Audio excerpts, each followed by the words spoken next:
Welcome, everybody, back to the Children First Family Law podcast. I am really excited today to have with us Christina McGhee, who is really wide known and kind of a little bit of a star. And she'll probably laugh at that, but she is a parenting, I'd say, expert, definitely a parenting coach.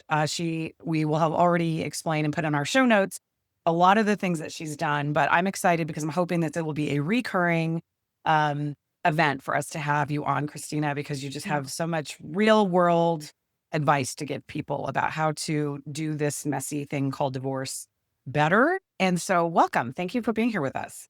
Oh, well, it's a pleasure. Thanks for having me. So tell us a little about your highlights in your own mind of your background. I know you're an author, you've done tons of podcasts and interviews. Tell us a little about your path. Well, it certainly wasn't a straight one. Yeah. I never anticipated to be working in this field. Actually, when I was working on my master's, I was pretty sure I would say I was crystal clear. I was going to be a trauma specialist. And that was really what I had my sights set on. What I didn't realize at the time is that the trauma I would dedicate my career to was divorce. And so I came into this work when my professional ambitions and my personal life kind of hit a crossroads. Mm. And when I got married, in addition to being a blushing bride, I also became a bonus mom to two very young children. And that kind of set me on a path. I'm also a child of divorce, but to be honest, like a lot of kids from divorce, I never really thought about how it had impacted me or shaped my life. It was Okay. just the messaging was, we're going to put it behind us and we're going to move forward. And so I really hadn't ever really reflected on it. Um, but So then once I, how old were your kids when you got divorced, and how old were you when your parents got divorced? well, so I never got divorced. I'm kind of a I mean, unicorn that I'm sorry, way. yeah, when you took in your extra kids, yeah, the little, Yeah. Yeah. When I became a bonus mom, yes, gosh, they were 3 and 5. okay, okay, Yeah. Yeah. So it's been a minute. They're all yeah, adultish now. yeah, adult-ish, I like that, that's what my kids are, adult-ish, it's like a generational term, right? I mean, for sure. hmm And then how old were you when your parents got divorced?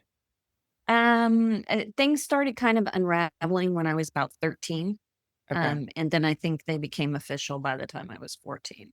okay, and when you look back at your own experience then, did your parents do co-parenting well? Not at all. Okay. And did your No. husband and his ex do co-parenting well? So, our early days were pretty difficult.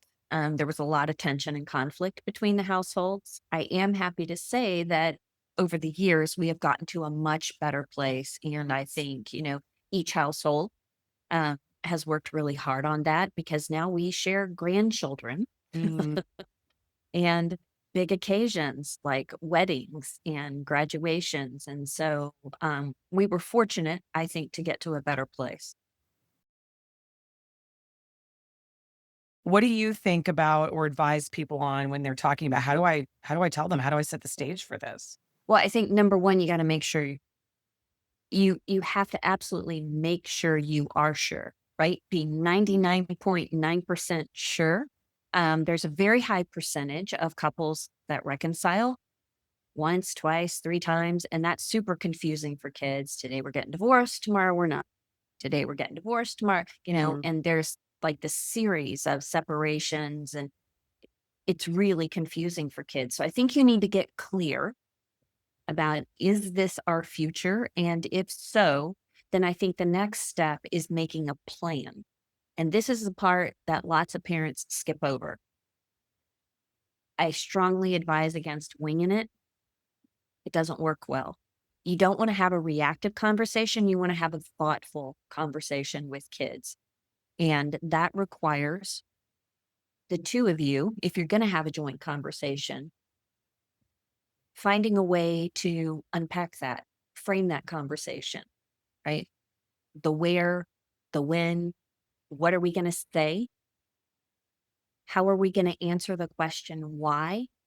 How are we going to manage our emotions? Because the truth is, having this conversation, it's not just hard for kids to hear the news, it's going to be hard for you to say it. And I think parents underestimate that, just how emotional of a conversation it may be, even if you're the one initiating the divorce. It's still really hard to tell your kids that you're splitting up.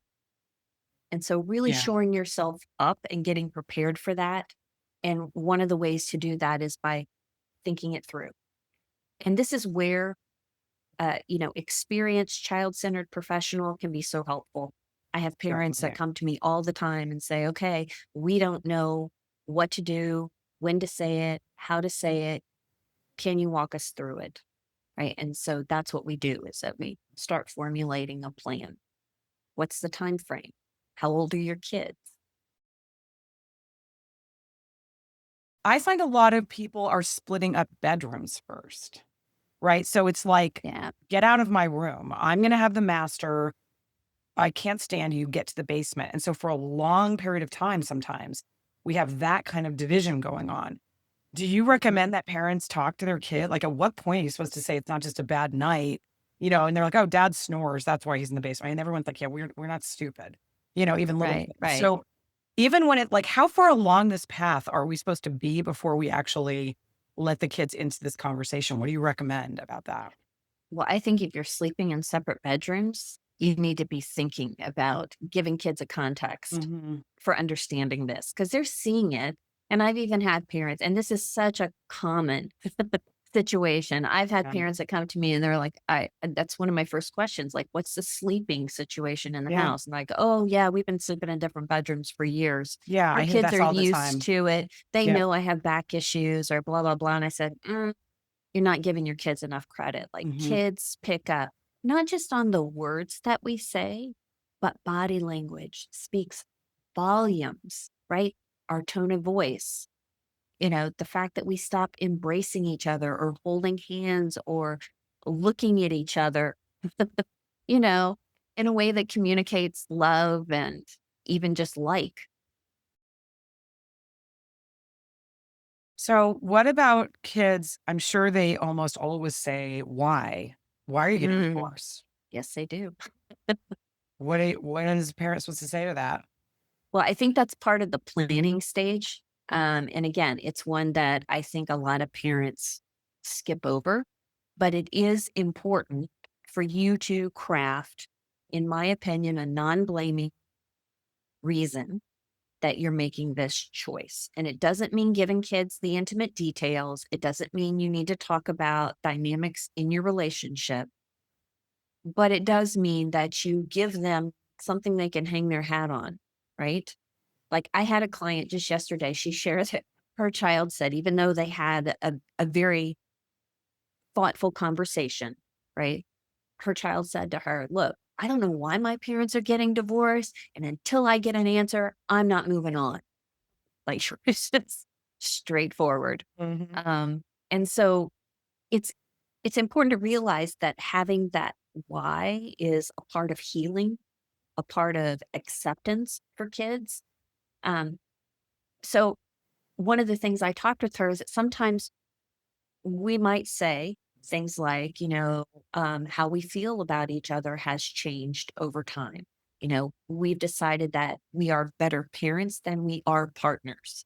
The things we wanted weren't the same anymore. We grew apart. There's a lot of different ways to frame it. Sometimes that may not be enough, like with this child who said, I'm not moving on, and so we talked about what were some other things that he might need to hear.